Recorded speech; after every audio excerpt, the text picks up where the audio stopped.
qaraxyo iyo weeraro toos ah oo isxiga ayaa lagu qaaday hoteelka Cascaseye oo ku dhow agagaarka magaalada Kismaayo ee xarunta maamulka Jubbaland oo ay degan yihiin mas'uuliyiin iyo musharaxiin ka tirsan maamulkaasi.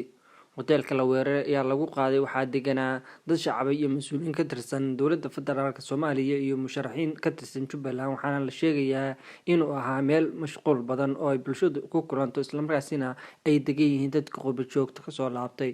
Wararka qaar ayaa waxay sheegayeen in goobta ay ku sugnaayeen xildhibaano ka tirsan dowladda federaalka Soomaaliya iyo musharaxiin ka tirsan Jubbaland markii weerarka lagu qaaday.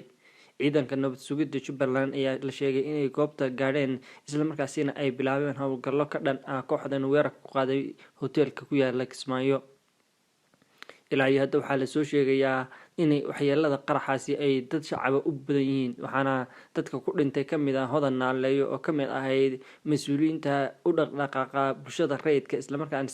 si caan ah uga dhex caan ahayd bulshada. Waxaa ka mid ah dadka ku dhintay Hodan Naaleeyo iyo saygeeda oo markii qaraxu dhacay hoteelkaasi deganaa, waxaana Hodan Naaleeyo oo baraha bulshada caan ka ah gaar ahaan mas'uul ka ah Integration TV oo u dhaqdhaqaaqa arrimaha bulshada Soomaaliyeed kana dhisan dalka Canada ayaa waxaa intiisa badan la sheegay in qaraxaasi ay ku dhinteen iyada iyo saygeedii iyo dad shacab ah.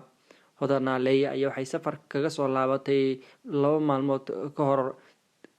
magaalada Laascaanood ee xarunta gobolka Sool iyo gobollo kale oo ay safaro ku mareysay, kuwaas oo ay ugu magac dartay safarkii quruxda isla markaasina ay kusoo bandhigaysay waxyaabaha dadka Soomaaliyeed dhaqankooda. Inta badan Hodan Naaleeyo ayaa lagu bartay inay soo bandhigto arrimaha dhaqanka Soomaalida iyo weliba arrimaha bulshada rayidka ah, waxaana la sheegay in ay ku wada dhinteen iyada iyo saygeeda oo hoteelkaas